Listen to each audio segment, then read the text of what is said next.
Hi, it's Nikki from Wildlings Forest School, back with another tip on how to get your children outside during this time of physical isolation, not social isolation. Oh, excuse my chickens in the background. Today we're going to be talking about, speaking of wildlife, we're going to be talking about wildlife and how to keep your children safe, particularly in Australia, because that's where we are. So international followers constantly remind me that we're a nation of dangerous creatures, but to be honest, our biggest risk when we're outdoors in programs is dogs. So I'm going to teach you how we stay safe around dogs off of the leash, snakes, spiders, ticks, mosquitoes and anything else that I can think of. Remembering that we think the same thing about the countries out there with bears and coyotes and mountain lions and things like that. We can't believe that you're out there still outdoors. Well, we all have our own ways of managing this wildlife. So the thing that we got taught during our forest school leader training was something called X Factor, or we've adapted it to freeze like a tree. So essentially what that means is if you come across wildlife such as a dog or a snake, that you teach children to cross your arms like an X, give yourselves a bit of a cuddle, makes you feel good, and freeze like a tree. Dogs and snakes don't like movement, so if you have a dog off the leash that is a bit surprised and you've got a child going, "Ah, there's a dog," flapping their little hands, that's going to look pretty enticing to dogs. Same if you're a snake and you've got little feet stomping up and down right in front of a snake, that's going to look a little bit threatening to a snake and it might defend itself. I'm not going to use the word attack because we're the giants here, not the snakes, so we need to be making sure we're doing the right thing. So teaching children to freeze and yelling out snake until an adult can come along and help them. The other thing that we do for snakes is that we do a safety sweep. So things that we might do, or that we do before our programs, is getting a big long stick and tapping log piles or long grass that we know that children will be playing in. We also do what we call a snake stomp, and we teach children to be really noisy and making really big loud stomps with their feet, like an elephant, we say, an elephant stomp, so that the snakes feel the vibrations in the ground. So snakes in Australia don't hunt by heat here in general, they hunt by vibration, and a herd of elephants is too big to eat. So we've seen this in practice a couple of times, in that I've been at the front with a group of children behind me doing our snake stomp, and when I've seen the snake or the end of the snake's tail, it's already slithering away because it doesn't want to be around a herd of horses or elephants because it's dangerous to snakes. So that's snakes. So once you're frozen and you're freezing like a tree, we teach children to keep an eye on the snake so that we know where it is, and then we can make a decision about whether we're going to walk backwards or forwards.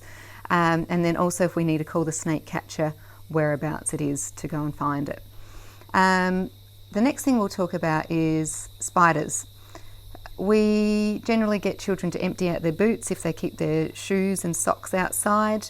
The next thing we do is we teach children not to poke their fingers in holes. If they must investigate a hole, we ask them to use a stick, but we actually discourage children from doing this because if there is a bug or a slug or a spider in there, then they'll be squishing it. We ask them not to damage their webs because it would be like us coming in and destroying their Lego or their bedrooms just because that's a spider's home and they wouldn't want their home destroyed, so we're trying to teach empathy. The next thing we'll talk about is ticks. Tick season's about to come up here. It's from April till October here in Queensland. So the way that we stay away, if we get a tick bite, I should say, current protocol suggests that we use a tick freeze, which is the old wart freeze, so the old wart removers. It basically has an applicator. You spray an ice spray or a dry ice onto the tick. It instantly kills it, which means that it won't release any more toxins, which is what people are concerned about. And then you can either scrape it off or you can still remove it anti-clockwise. You can get tick cards as well, which help you flick them up. It's advised not to apply Vaseline, essential oils, alcohol or any other liquid on top of it to suffocate it anymore, because in its suffocation it will get irritated and it will release a toxin. Other things that you might be concerned about are leeches. So with leeches, if you have a leech attached to you, actually I know leeches are really gross, but here in Australia, they're one of the only things that don't itch, don't bite, don't hurt, aren't venomous. So while they look gross, we're not too concerned about them.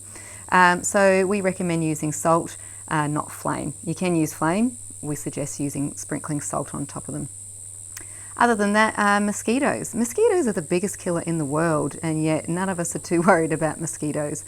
We're outdoors a lot, and there are cases of Ross River around here, so we use a natural mosquito repellent.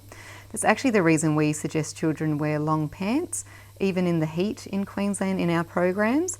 It does help us in groups reduce minor first aids such as minor grazes and scratches from running through bushes, but for us it's actually mosquito protection. So using a natural bug repellent just reduces mosquito bites. So I think that's it that I can think of as far as dangerous or annoying bugs and insects and wildlife in Australia. If you've got any others that you'd like to hear about underneath, just comment and we'll either do another video or reply to you in the comments. Thanks for joining us for our most recent tip of the day on how to get children outdoors during physical isolation. Remember, social connection is still really important, as is getting outdoors. Our kids need a lot of time outdoors in fresh air and sunlight to keep their immune systems up.